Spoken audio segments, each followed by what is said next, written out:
50,000 বছরের রাস্তা হবে, যার যার কবর থেকে হাসরের মাঠ।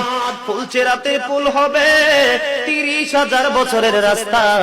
আমার উম্মতগুলো কিভাবে রে পায়ে হেঁটে তারা অতিক্রম করবে? বন্ধু নবী এমনি এমনি কাঁদেনি রে, নবী জানিয়ে দিয়েছে কাল কিয়ামতের ময়দানে উম্মতগুলো খালি পায়ে থাকবে, মাটি তো তামা থাকবে।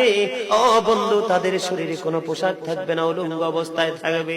এবং মা আয়েশা প্রশ্ন করলো, গো প্রাণের নবী, জানতে মনে চায় নবী গো, এই যে আপনার উম্মতগুলো উলঙ্গ অবস্থায় খালি পায়ে সবাই থাকবে গো নবী, তারা কি নারী পুরুষ একসাথে? কয় হ্যাঁ, নারী পুরুষ একসাথে। তারা কি কেউ কারো দিকে নজর দিবে না?